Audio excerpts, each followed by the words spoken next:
Boa noite, igreja. Para mim é um prazer estar aqui com vocês, dividindo um pouco do meu conhecimento. Como o pastor Edgar já adiantou, eu sou da casa, estou no Horto há 16 anos. Foi aqui que eu me formei com a educação cristã, né? E conheci meu marido, sou casada há 16 anos. Preciso dar um oi para minha filha, porque ela só deixou vir aqui se eu falasse um oi para ela. Lorena, beijo. Mas vamos aqui falar um pouquinho sobre dinheiro, né? Eu sei que nesse momento não tem sido fácil, e é por isso que eu estou aqui, para poder realmente ajudá-los. Agora, para começar, eu vou fazer uma pergunta.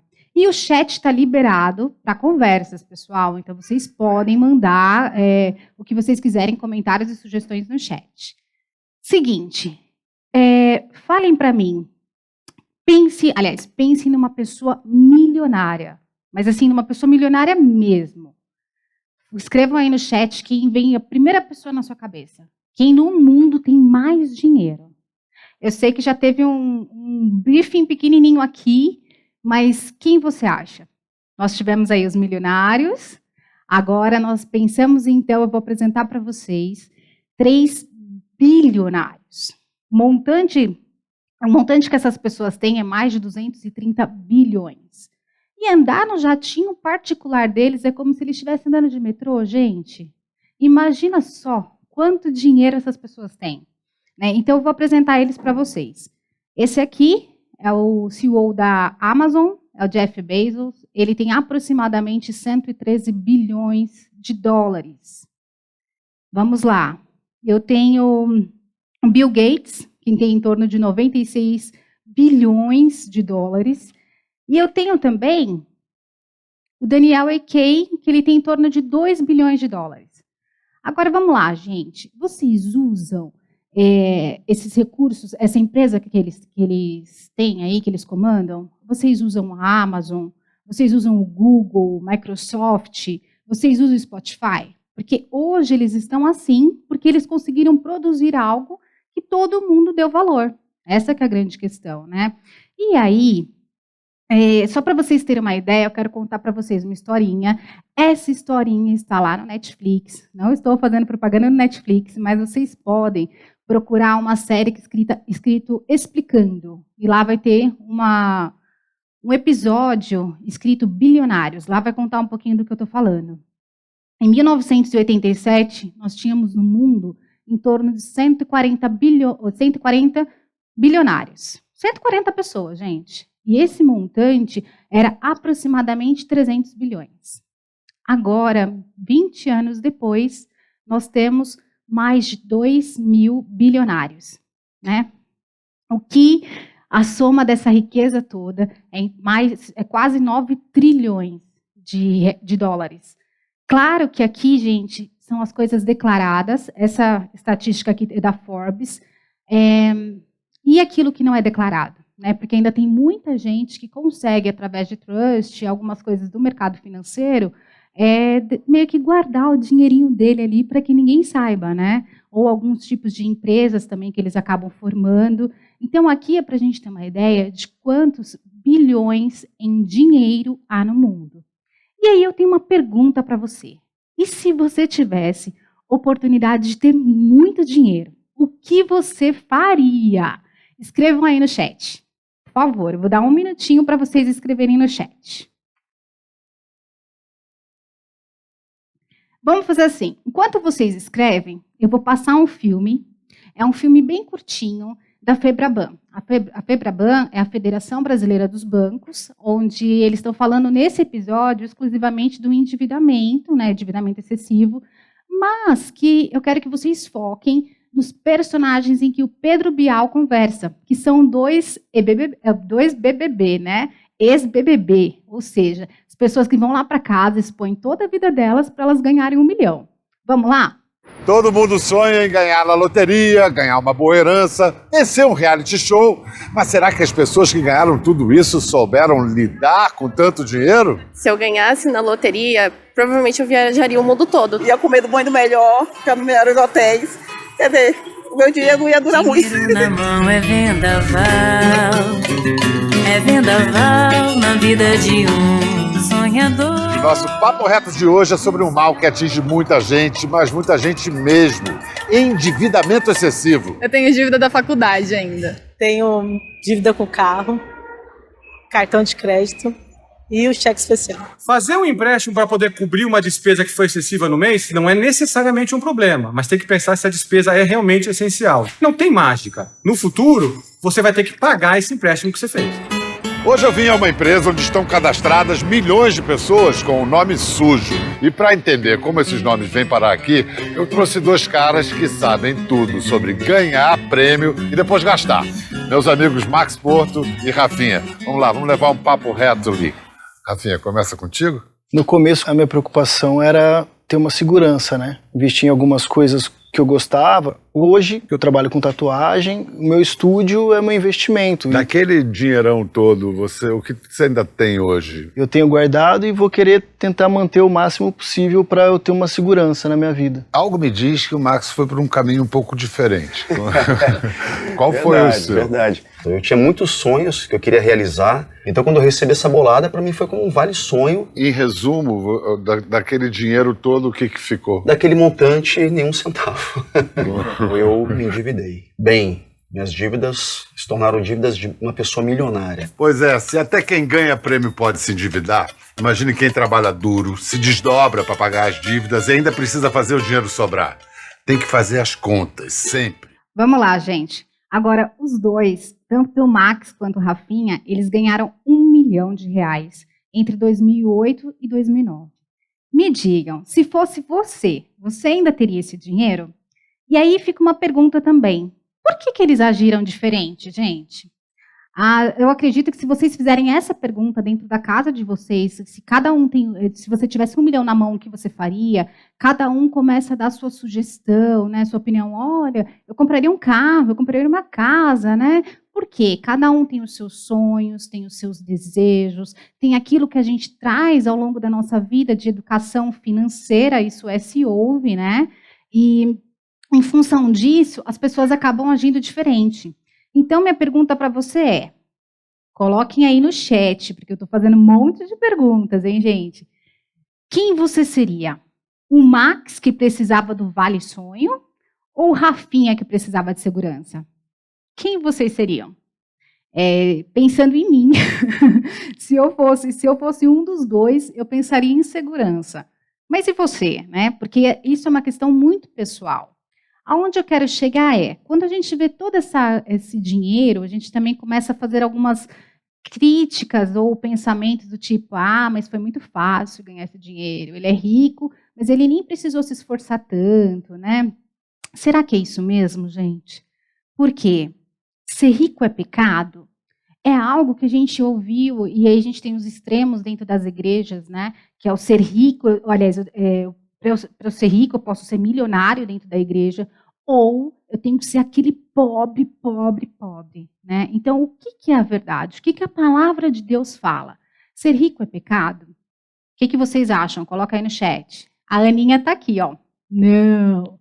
Gente, ser rico não é pecado. Inclusive, nós temos muitas pessoas que são tementes a Deus, são piedosas, conhecem a palavra, fazem as suas contribuições. Então, não é pecado ser rico. O que a palavra de Deus fala é que a gente precisa tomar cuidado com isso. Por quê? Porque quando a gente busca muito dessa riqueza, a gente acaba deixando coisas para trás.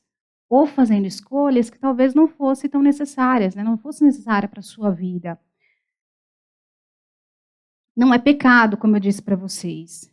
Mas a palavra de Deus fala para tomar cuidado. Olha esse versículo. Ninguém pode servir a dois senhores, pois odiará um e desprezará o outro. Vocês não podem servir a Deus e ao dinheiro. Isso está lá em Mateus 6:24. Além disso, gente, o que a palavra de Deus fala é para a gente não colocar a segurança ou, né, colocar a esperança numa eventual segurança. Porque isso também é o extremo, né? Quando a gente pensa que a gente precisa ter muito dinheiro, que a gente vai se sentir seguro, né? E às vezes não é muito. Às vezes eu guardo meu dinheiro, estou endividada, mas estou com o dinheiro guardado lá na poupança, no investimento, não tiro esse dinheiro de jeito nenhum, porque aquilo me dá uma falsa sensação de segurança. né? E será que é isso mesmo que Deus quer de nós? Então, vamos lá, ó. Não esgote as suas forças tentando ficar rico. Tenha bom senso. As riquezas desaparecem assim que você as contempla. Elas criam asas e voam como águia pelo céu. Então, se for para você se esforçar, você abrir mão de muitas coisas para que você tenha dinheiro, você deve repensar, né? Assim, cada família tem a sua formação e sabe do que pode ou não abrir mão. Então, desde que tudo isso seja acordado, vocês precisam realmente ouvir o conselho um do outro, porque às vezes a gente tem os workaholics, né, que estamos ouvindo muito isso nessa época, e aí eu tenho um parceiro que é mega workaholic, você dá uns toques e a pessoa continua vivendo, não é assim não, às vezes a pessoa não está enxergando. Então, quando a gente começa a falar sobre isso, é importante você dar ouvidos para o que a sua família tem falado na sua busca, né? E essa busca por riqueza também se diz respeito, muitas vezes, a acertar dívidas também, né? Eu quero quitar todas as minhas dívidas, então eu vou trabalhar que nem louco agora. Mas será que realmente é isso, né? É importante que a gente faça essa avaliação. Isso tudo eu estou falando diante do mundo, né? E o que Deus quer para nós? Deus quer que você seja rico? Ou Deus quer que você tenha, o que você tem já é o suficiente? O que Ele quer? O que Deus quer para nós, gente, é que nós sejamos mordomos fiéis. O que é um mordomo fiel? É aquele que administra bem tudo que Deus dá na mão. Quando a gente começa a pensar, quando a gente olha lá para Gênesis, né, na nossa formação, Deus espera que nós sejamos semelhantes a Ele. E Ele é diligente. Se nós somos semelhantes a Ele, por que nós não estamos sendo? Nós precisamos parar para fazer essa análise todo momento em que área da nossa vida nós não estamos sendo semelhantes a Deus, né, semelhantes a Jesus. O cristão verdadeiro, ele precisa ser discípulo de Jesus e que adora somente a Deus, pode ser auxiliado pelo Espírito Santo para tornar um mordomo fiel do dinheiro. Aí você pode estar pensando, poxa, mas na minha vida não é assim. Eu estou endividado e aí eu não consigo ser esse mordomo fiel, né? Então, eu tenho uma palavra para você. Eu quero dar uma palavra de esperança. Até me emociona, porque o nosso Deus é vivo. O nosso Deus é fiel. Sabe quem é o nosso Deus? É aquele que, quando você se rende, Ele está pronto para te ouvir. Então, quando você confessa para o Senhor essas áreas da sua vida que você não está conseguindo ser um mordomo, Ele fala, vem meu filho, confessa, vem aqui do meu lado e vamos caminhar juntos. Então, para você hoje que está num momento delicado, principalmente porque está num momento que tem muitas dívidas, não sabe exatamente como liquidar essas dívidas, eu tenho algumas dicas para você. Vamos lá. Primeira coisa, ore. Né? Ore ao Senhor, deixei aqui um versículo para vocês, né? Que conta a história da viúva. É importante que você ore, coloque isso diante de Deus, confesse ao Senhor as suas escolhas. Né? E família, converse sobre isso também. Outro ponto estabeleça um orçamento. Eu estou endividado, mas como que está a minha vida hoje? Vocês precisam saber como que está o orçamento hoje para poder tomar qualquer direção. Liste tudo que você possui. Aqui, gente, é tudo que pode virar dinheiro. Então, eu tenho uma casa, eu tenho um carro, eu tenho outros tipos de imóveis. O que de fato eu possuo? Faça uma lista disso. Liste tudo que você deve. Então, você vai ter um tempinho. Eu sei que às vezes não é fácil, entre o casal fica mais difícil, né? Porque às vezes eu começo a listar tudo que eu devo, eu falo, mas foi fulano que fez essa compra, né? Foi Beltrano. E isso acontece, gente, isso é, assim, mudem a forma de falar. Por quê? Porque quando a gente começa, mas foi você que fez isso, mas foi você que fez aquilo, você começa a julgar a outra pessoa, as escolhas que a outra pessoa faz. E isso acaba comprometendo muito o seu relacionamento com ela. Porque aí ela começa a falar, então quer dizer, você está falando que eu sou incompetente? Aí a briga está feita, né? Está pronta. Então não, comecem a listar tudo que vocês devem sem julgamento.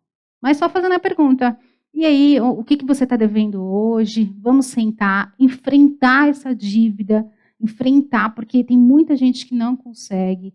Que eu falo, nós como cristãos não deveríamos estar devendo, mas se estamos, precisamos pagar. Né? Essa história de, mas o cartão de crédito cobra muitos juros, o empréstimo no banco cobra muitos juros. Gente, cobra. Mas quando você for lá no banco adquirir esse empréstimo, você sabia quanto você ia pagar. Estava lá qual eram os juros. Então, nós devemos honrar o nome do Senhor. Nós devemos estabelecer um programa de pagamento para cada credor. Pode ser que o seu caso esteja muito complicado. Eu já tive clientes que na hora que vieram falar comigo, estava quase perdendo o apartamento de dívidas. E a questão é, vamos listar qual credor eu vou pagar de primeiro. Então, você precisa saber quais são as pessoas que você deve. Inclusive, aquele dinheiro que foi emprestado por alguém. Porque as pessoas nos emprestam para nos ajudar. Mas será que realmente era isso que elas deveriam ter feito para te ajudar? Talvez o não teria sido melhor com relação ao seu consumo. Mas então, estabeleça um programa para você pagar cada credor. Honre o nome de Deus. Considere nesse momento se você está endividado e você tem uma renda extra.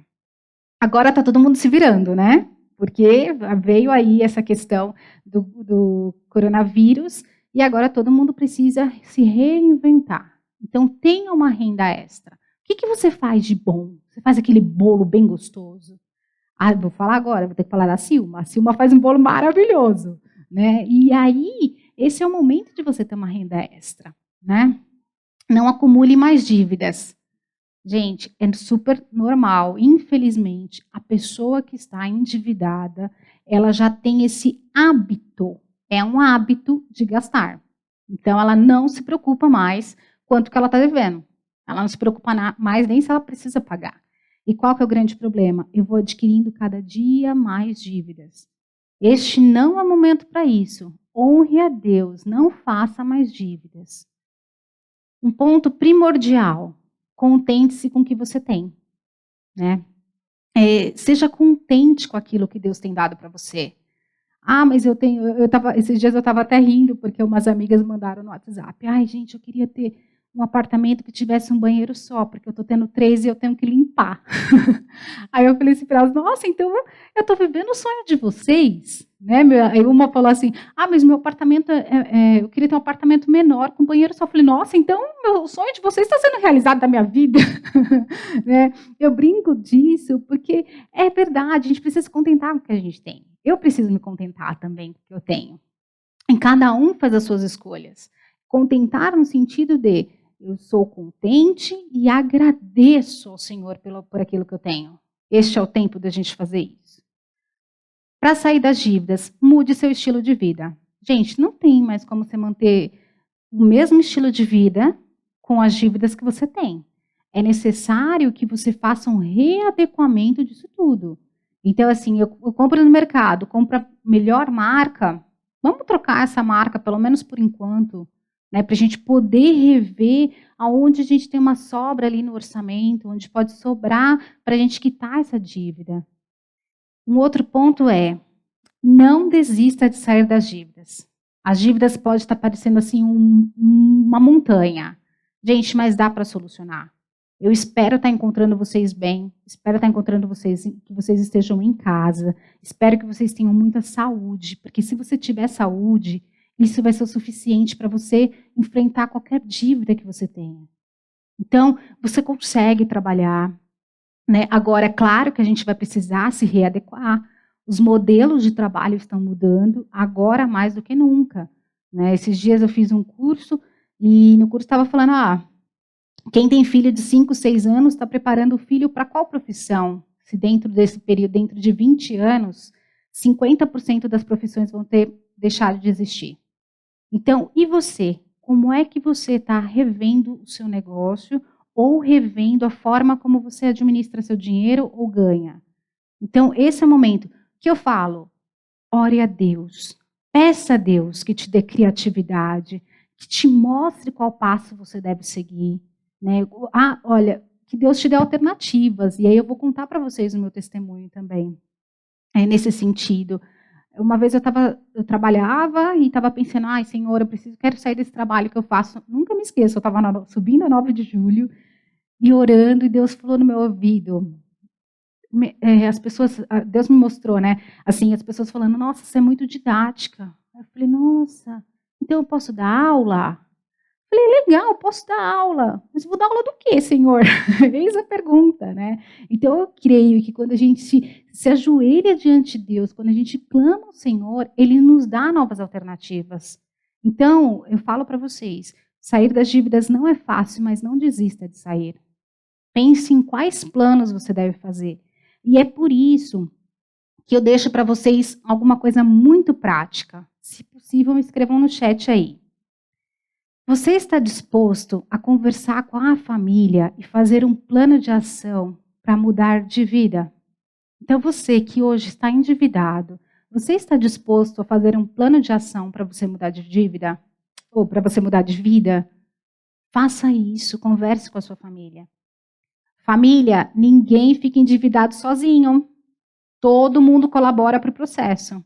Se for bem conversado, ainda que vocês tenham filhos pequenos, todo mundo colabora, mas tem que saber se comunicar, se comuniquem, quebrem essa barreira de eu não falo. E isso eu falo, quebrem a barreira para conversar sobre dívidas, porque eu aconselho muitos e muitos, a maioria dos casais que eu aconselho já estão num ponto que eles não conversam mais sobre as dívidas. Não conversam mais sobre gastos, ganhos. Um não sabe quanto o outro ganha. Se não sabe quanto ganha, imagina se sabe quanto gasta, né, gente? Então, ó, imagina a situação. Que hoje, em nome de Jesus, seja o dia que você vai sentar e estar disposto a não levar julgamentos para essa conversa, mas a levar acertos. Ore, né, para que isso de fato aconteça. E aí, eu deixo esse versículo como uma resposta dessa pergunta que eu fiz para vocês, né? Os planos bem elaborados levam à fartura, mas o apressado sempre acaba na miséria. Então, se você estiver louco aí para sair da dívida, mas não souber fazer um plano de ação, você vai continuar na miséria. Então, faça um plano, elabore, família, um plano. Esse é o momento para isso. E para aqueles, então, que não estão nessa condição, porque nós também temos algumas pessoas que não estão nessa condição de endividados, não estão na condição de estar bilionários, né? E que neste momento é um momento essencial para economizar. Então, eu trouxe algumas dicas de economia, para vocês economizarem. Antes de comprar, veja se pode customizar. Então, hoje mesmo, uma amiga minha colocou no grupo, olha, estou customizando uma jaqueta. Falei, nossa, que orgulho, né? Porque a gente tem que começar a reutilizar aquilo que nós temos, né? Cancele e-mail de promoções. Os e-mails de promoções são uma tentação, porque agora está tudo em liquidação. Então, se está em liquidação, você está louco para comprar aquela bolsa, aquele sapato que você nunca teve coragem de comprar porque estava num preço altíssimo. Aí você olha aquele e-mail, você fala, não, esse é o momento. Gente, momento para quê? Se agora, talvez você nem precise usar. Ou nos próximos meses, talvez. Então, cancele e-mails de promoção para você não cair na tentação, tá? Dê férias para o cartão de crédito, né? Não precisa você fazer parcelamentos no cartão de crédito nesse momento. O que você pode fazer, se você tiver que usar o cartão de crédito, é fazer compras à vista, porque você sabe que você vai pagar. O duro é eu continuar utilizando meu cartão de crédito como se a minha vida continuasse normal. E nesse momento, a maioria das famílias não estão com a vida normal. Outra coisa, né, que eu gosto muito, reveja as tarifas bancárias, né? Tarifas bancárias, como que você vai fazer isso?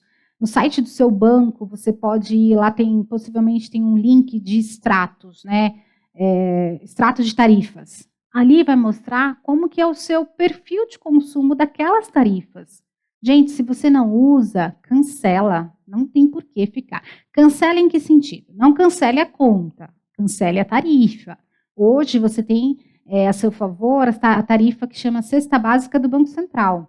Uma cesta do Banco Central, que ele permite que você faça algumas movimentações dentro de um padrão específico, mas que você não pague tarifas. Olha só, então você tem conta em grandes bancos, você consegue continuar com a sua conta lá sem pagar tarifa. Isso sem falar que hoje nós temos os bancos digitais. Os bancos digitais estão aí também para nos ajudar a evitar pagar tarifas. Um outro ponto, que esse aqui é um pouco mais tranquilo. Antes de ir no mercado, faz a lista. Então, assim, abre a despensa, pensa que, olha, por mês eu consumo 3 cremes de leite. Ah, eu tenho 2? Então, espera aí, só preciso de 1. Tudo que você compra mais, gente, é dinheiro parado. O que eu quero dizer? Às vezes você também pode estar usando cheque especial por causa de um dinheiro que você comprou, saiu comprando um monte de coisa no mercado. Então, você está pagando mais caro ainda, né? Porque se você estivesse usando o cheque especial e fazendo a compra desse produto, você está pagando muito. Então, assim, o que você faz? Faça a lista para você não exagerar. Para não ter nada vencido, hein? Esse momento não é de vencer nada. E aí eu vou aproveitar. Faça a lista de compras antes de ir ao mercado. E inclua, gente, arroz, feijão, itens básicos da cesta. Nossa igreja está clamando aqui para que a gente possa usar a nossa comunidade. Então, se você for ao mercado, lembre-se de comprar também para fazer a sua doação. Né? Isso está sendo muito importante nesse momento. A gente está vendo muitas famílias desamparadas. Né? A nossa igreja tem como objetivo ajudar aqui a comunidade. Então, se você puder, por gentileza, traga os itens aqui na igreja, tá? Outro ponto, a anuidade do cartão de crédito. Ninguém precisa pagar a anuidade do cartão de crédito agora. Você só vai pagar a anuidade se o seu cartão for o top das galáxias, que quando você for viajar, você quer a sala mais VIP do mundo. E olhe lá, porque dependendo do quanto você negociar, talvez você não pague. Então, não é necessário você pagar a tarifa de cartão de crédito, sendo que hoje tem vários cartões. Né? Então, negocie, entre em contato com a central. Ah, eu não vou cancelar. A central vai falar, ah, não, mas você vai perder seu cartão. Tudo bem, gente, procura outro, porque tem outros cartões que não têm anuidade. Não é necessário que você pague. E de pouquinho em pouquinho você começa a economizar. Outro ponto, né? Veja as assinaturas que você possui.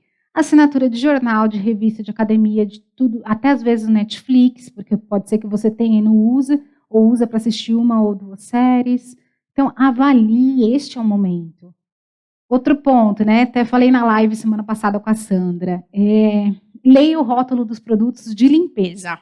Por quê? Os produtos de limpeza, eles normalmente são os mais caros da nossa compra. E aí, às vezes no rótulo está lá a bendita forma de você economizar. Eu falei semana passada que eu descobri recentemente, lendo o rótulo do detergente. Tá lá, ó, se você quiser economizar, você vai colocar o detergente num potinho e jogar água e pronto, olha só. Né? Então, de pouquinho em pouquinho, você começa a fazer a sua economia. E a maior dica para economizar, não se console nas compras nesse tempo de quarentena. Né? Então, assim, eu estou aqui em casa de boa, não estou fazendo nada, deixa eu ver aqui na internet o que tem de interessante. Não adianta você se consolar nas compras nesse momento. Esse momento é para você economizar nas compras, né? Economizar o máximo que você puder.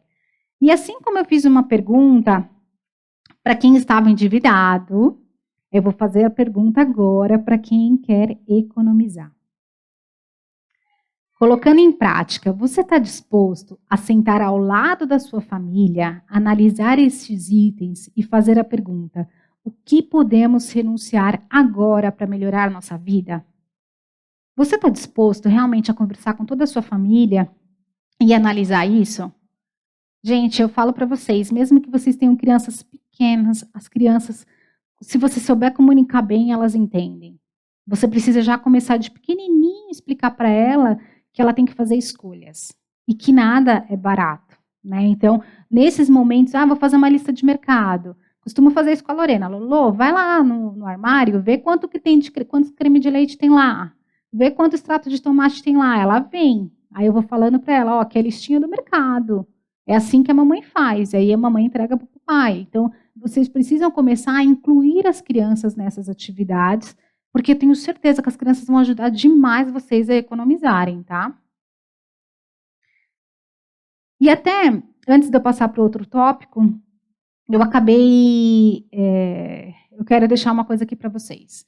Independente se você economiza ou se você está na dívida, gente, Deus tem te abençoado. Esse é o momento de contribuir, né? esse é o momento da gente doar, porque é um momento que muitas pessoas não têm condições, e o doar que eu falo é dentro da igreja. Isso é uma premissa minha. Se hoje você continua recebendo seu salário, dê o dízimo. E olha que a gente fala muito de um dízimo de 10%. Gente, continuem doando, porque tudo é dele. 10% não é nada. E os missionários? Tem tantos missionários hoje que estão precisando da nossa ajuda. Assim como algumas famílias, eu e o meu marido, trabalhamos no presencial, treinamento presencial todo o tempo. Nós também fomos afetados pelo coronavírus, como dizem por aí, né? Mas nós falamos, tudo bem, a gente vai reduzir algumas coisas, mas a gente vai continuar fiel com os nossos missionários, porque eles também estão precisando. Missões e a nossa igreja, né, as igrejas de uma forma geral, precisam da nossa contribuição. Nós precisamos colocar isso lá na parte de cima do nosso orçamento e depois as demais coisas. Quem hoje não está economizando com carro, gente? Hoje eu peguei minha planilha de orçamento, falei, espera aí, deixa eu ver onde está a minha maior economia no meu orçamento. Hoje é o carro. Eu não estou andando para lugar nenhum. Então, imagina, aí você deixa de fazer uma doação para o missionário achando que o seu orçamento ainda está comprometido com uma despesa que não está. Faça de missões, faça do dízimo, daquilo que o Senhor deu. Primeiro ponto da sua planilha de orçamento. Sua primeira, como se diz, coluna, linha lá. Coloque isso como prioridade. Tá? Uma outra coisa, né? Agora eu quero que vocês me respondam. Quem é o cristão mais rico no mundo? Tararara, o Zé está aqui rindo. Tararara, né? Quem é o cristão? É você, Oséias? Quem é o cristão mais rico no mundo, gente? Eu posso dizer. Nossa, estou emocionada. Você. Por que você é o cristão mais rico no mundo? Porque qual que é a maior riqueza do cristão? Essa deve ser a sua resposta. Ele entende que recebeu o perdão pelos seus pecados. Lá em 1 João 2,12. Então, quais são as riquezas, né? A maior riqueza de nós como cristãos? Entender que recebemos o perdão pelos nossos pecados. Que nós somos aperfeiçoados pelas provações e não destruídos por elas. Ainda que hoje a gente esteja vivendo um momento muito delicado, eu creio em nome de Jesus que nós passaremos por isso. Nós não seremos destruídos. Nós somos acolhidos por Deus em qualquer situação, como está escrito em Salmos 27:10. Nós temos as forças renovadas por Deus. Glória ao Senhor. E nós somos livres da escravidão do pecado. Quando tudo isso é claro para você, gente, a sua vida é muito diferente. Essas são as nossas maiores riquezas. Então, não precisa a gente ter bilhões em dinheiro. O que nós precisamos é nos relacionarmos verdadeiramente com o Senhor. Que esse momento não seja um momento do medo. Né? Ai, eu estou muito endividado. Tem muita gente falando isso para mim. Eu já vi muitos casos de pessoas que estão pensando em suicídios, empresários, porque está vivendo um momento difícil, vai ter que fechar o negócio, vai ter que desligar um monte de gente. É uma situação difícil, mas nós temos o Senhor que nos restaura, o Senhor que renova as nossas forças. É nisso que a gente tem que confiar. Essa é a confiança que nós temos no Senhor. E afinal, quem é dono disso tudo? Acho que ao longo do que eu vim falando, já deve estar a resposta aí para você. Mas quem é dono disso tudo? Ao Senhor pertence a terra e tudo que nela contém, o mundo e os que nele habitam. Tudo, gente, é do Senhor. Nós estamos aqui só por um período de tempo. Que esse período a gente possa ser diligente, nós possamos ser mordomos fiéis do Senhor. O seu passado ficou para trás. Hoje é dia de renovo. Hoje é o dia que você deve se colocar diante do Senhor. Seja para economizar, ou seja para você sair das dívidas, hoje é o dia que você deve se colocar diante de Deus e reconhecer isso. Reconhecer que Ele é o suficiente para você. Reconhecer que Ele é o dono de tudo que Ele te dá. que você só está aqui por um tempo e que esse tempo seja o suficiente para você fazer o melhor para o Senhor. Por favor, gente, pensem muito nisso, porque não permita que Satanás coloque na sua mente que você não é o suficiente, que você está se perdendo, que você está cheio de dívidas. Não permita que Satanás coloque isso na sua mente. Pense que isso já passou. Agora eu preciso ter planos. Que Deus renove as nossas forças para que a gente tenha muitos planos de mudança. Né? Para que a gente possa economizar mais. Não sei se vocês têm visto, mas a gente tem muita reportagem falando que a gente está vivendo num momento minimalista, que é viver com pouco, bem pouco, que é o que a gente realmente precisa. Então, esse é o momento que a gente deve guardar esse dinheiro. Né? E o guardar que eu digo não é guardar aqui. Assistam essa série que eu falei para vocês no Netflix, porque vocês vão descobrir que esses bilionários já fizeram... vou ter que dar spoiler, gente. Que esses bilionários já fizeram, não sei se é um testamento ou um acordo, que a maior parte da fortuna deles vai ser doada. Vai ser muito dinheiro. Muitos deles estão nessa. Então, a gente precisa realmente pensar que tudo pertence ao Senhor. Eu vou abrir esse tempinho agora, eu e o pastor Edgar, para a gente fazer, se vocês quiserem fazer alguma pergunta, eu vou fechar aqui, e aí o Zéias vem com a turma cantar, né? E aí é o tempinho de vocês fazerem as perguntas, fiquem à vontade, que o que eu puder responder, eu vou responder, mas eu quero que vocês vejam a letra dessa música, que é: viver buscando aventuras perigosas, se esquecer até mesmo de você. Saiba que a vida é muito mais valorosa e não a ponha a perder. Pense, mas nunca pare de buscar quem te quer mostrar a verdade. O nome dele é Cristo, o nome de tudo isso. Ele é o autor da vida. A vida terá um sentido bem melhor se você nele acreditar. Não perca tempo, esse é o momento da sua vida transformar. Gente, para mim é um prazer estar aqui com vocês. Muito obrigada, pastora Edgar. Muito obrigada, igreja, por confiar que a palavra de Deus seja sempre suficiente para vocês. Eu vou aproveitar aqui. A Rosângela comentou aí no chat, que já está me acompanhando. Então, para quem não me acompanha, eu tenho hoje um canal no YouTube, no Instagram e no Facebook.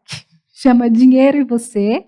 O Você é aquele VC, Dinheiro e VC. Lá eu vou dar muitas dicas de economizar, sair das dívidas, de finanças de uma forma geral. Então, me acompanhem, divulguem aí para todo mundo, que o objetivo é fazer com que a educação financeira no nosso país seja muito melhor. E que a sua mais ainda. Muito obrigada, pastor. Amém. Obrigado Obrigada. a você, Kátia, pela sua presença aqui e trazendo essa grande contribuição para nos ajudar, dicas preciosas. E a gente precisa lembrar que tempos de crise precisamos gastar menos do que a gente ganha, e ela nos ajudou aqui a economizar. Então, vamos fazer bom uso desses conselhos muito importantes. Então, pessoal, continue conosco. Domingo que vem, nós estamos ainda na série Desabafos de um Adorador. E só para você ficar aí, despertar sua curiosidade, nós vamos falar sobre essa pergunta: por que que os ímpios prosperam? Por que que os orgulhosos, os soberbos, disparam na frente e muitas vezes você está ralando na vida e você fica pensando assim: por que que aquelas pessoas estão indo para frente e eu não estou ganhando nada? Então, o Salmo 73 vai responder a essa pergunta. Tem um pedido de oração que surgiu aí no chat. A Raquel do Davi, ela está com a Covid-19, está restaurando, mas convém a gente orar por ela. Vamos orar, vamos nos despedir. Senhor, muito obrigado por esse tempo precioso, tempo em que esses conselhos milenares fazem toda a diferença na nossa vida. A tua palavra fala em Provérbios 10, 22, que a bênção do Senhor é que enriquece a pessoa e não acrescenta nenhum desgosto. É esse tipo de bênção que vem do alto, que vem do Senhor, que nós desejamos para cada uma das nossas famílias. Abençoe cada lar. E obrigado por sabermos que o Senhor é o dono de todas as coisas, e que privilégio sermos teus filhos. E Jesus falou que o vosso Pai sabe, conhece cada uma das nossas necessidades. e que ao buscarmos primeiro o reino, Ele vai acrescentar tudo o que nós precisamos. Obrigado por isso, nosso Deus. Oramos também pela Raquel. Ó Pai, esteja protegendo-a, ajudando que ela melhore cada dia um pouco mais, que ela fique bem logo, que não se agrave essa doença e que ela sare. Esteja com ela, Pai, ministrando cura, como também pessoas que estão nos ouvindo agora, que tem algum doente, algum parente nosso, algum conhecido, que o Senhor ouça a nossa oração e que o Senhor esteja à frente, nos confortando, sarando, protegendo, livrando do mal. Em nome de Jesus, amém. Boa noite, até breve.